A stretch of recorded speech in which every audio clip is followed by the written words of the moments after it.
to talk to a lawyer about this because it's very confusing. I'm sure it's confusing to Djokovic himself if he was given a visa in the first place. But when you look at the restrictions and the very strict restrictions that have been in place in Australia, what would Djokovic have to show? I mean, if he had recovered from COVID recently, even that would not necessarily be enough to allow him entry if he were unvaccinated, right?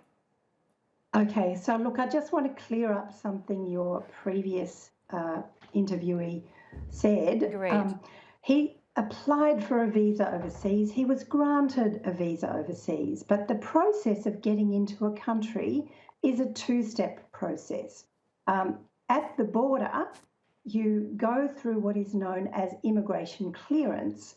And in immigration clearance, sometimes, not always, but sometimes you can be picked up and asked for evidence to support the claims that you have made when you applied for your visa. So the problem that Djokovic faces is that he applied for a visa.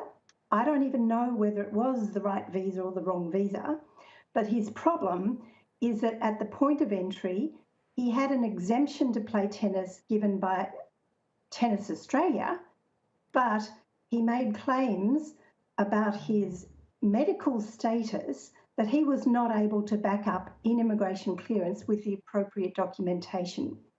And that's why his visa was cancelled. The process he's going through now has nothing to do with the grant of a visa. Right. It is a challenge in a court of law claiming that what has been done to him by the government is unlawful, that there's been a breach of the law somehow. This is called judicial review. And what the judge has done is basically say, well, I can't deal with this today, so I'm going to put a stay on your removal from Australia, your deportation from Australia. And so his whole status has yet to be determined. It's got nothing to do with applying for a visa and how long you have to usually wait for a visa. This is a judicial review application. And he has actually applied to the lowest court in the federal hierarchy. So potentially, if he loses on Monday, he can appeal to the federal court, the full federal court, and even the High Court of Australia. So this story has a long way to go before it plays out. Got it. And so is there anything that concerns you thus far about the way that this has been handled? Absolutely. I cannot understand when there are a number of players who've been given medical exemptions, why he's the only one who's been picked up in immigration clearance. There's clearly a political angle to this. It is a mess up, whichever way you look at it, because if this man was not to be allowed into Australia, that decision should have been made back in Serbia, not in Australia. It's ridiculous. And yeah. Right, and because there are medical issues involved here, personal medical history, of course, some of this remains private, and we all can expect that. However, there are certain things that Djokovic has put out into the public realm over the last year, really. It has been speculated that he may have thought that he could get a medical exemption based on recovering from coronavirus, which we understand happened within the last year. But let's just say that a player recovered even more recently, in the last 6 months. Given the restrictions that are currently in place, that still wouldn't be enough, right? I mean, you need to be vaccinated to enter Australia unless you have some medical risk, correct? Okay, no, that's not correct. Okay.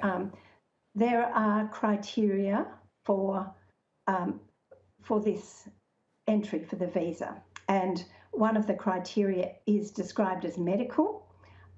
And it relates to whether you have had a bad reaction to a vaccine in the past.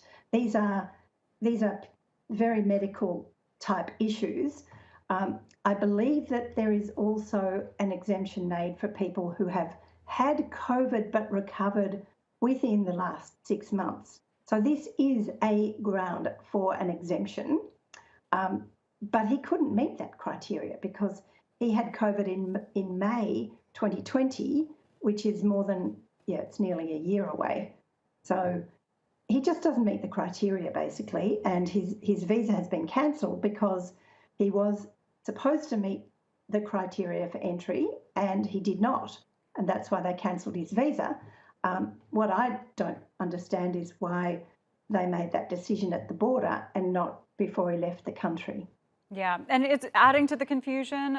Scott Morrison told the country yesterday in front of reporters that if someone has recovered recently from COVID, that would not be enough for an exemption. So lots of confusion out there, lots to hash out, but thank you for helping us understand, Mary.